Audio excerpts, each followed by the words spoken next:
नमस्ते स्वागतम आम देखु बर्तमान अनेक भक्त टीवी सब अच्युतानंद महापुरुषों कथा में सब कहते भविष्यवाणी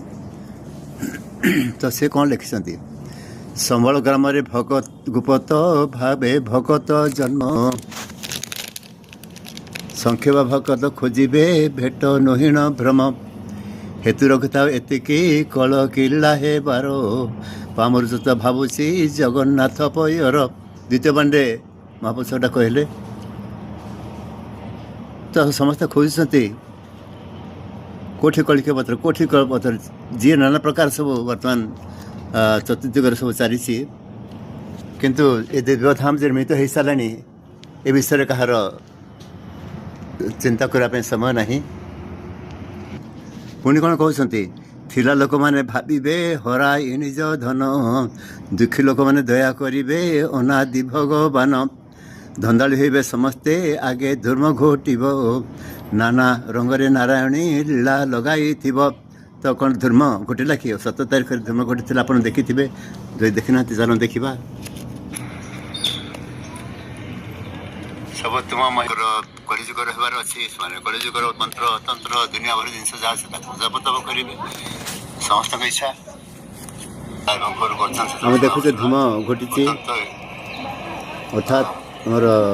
ये जो वैद्युतिक कुहुड़ी धरी आई 7 तारीख आप गोटे सर्ट छड़ा आप देखिपारे जो देखी ना समय निजे देखी ना समय से बढ़ी चली किंतु आमको समय को धरी रखी निजर समस्त कर्म आमको समर्पण करने पड़ो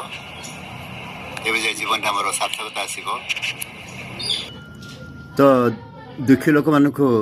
कमी साहय कर सरकार जो साहय कर भत्ता हो चाउल हो जपरी भाव हो बा स्वास्थ्य बीमा पैसा भी हो तेणु कह नाना रंगे नारायणी लीला लगाई पातण खपर बिरजा अच्छी पथआ बोरी फेड़ी को अच्छी जानी था रेल पथ को हेरी तो आम देखिए रेमेड्रु आसला बेलू बुर्ला को आसला बेले ब्रह्मादाम को आसला बेले देखिए आपणकर बाम साइड्रे बिरजा मंदिर अच्छी निकट रेलपथ अच्छी तेरे संकेत देते जे कलिकिला हेबारी होती ये हूँ संकेत तेणु एतिकी कलिकिला हेबार संकेत रखि था से कहते तो तेणु गुप्त भक्त जे संबल नगर जाते होती से कलिकिलार समस्त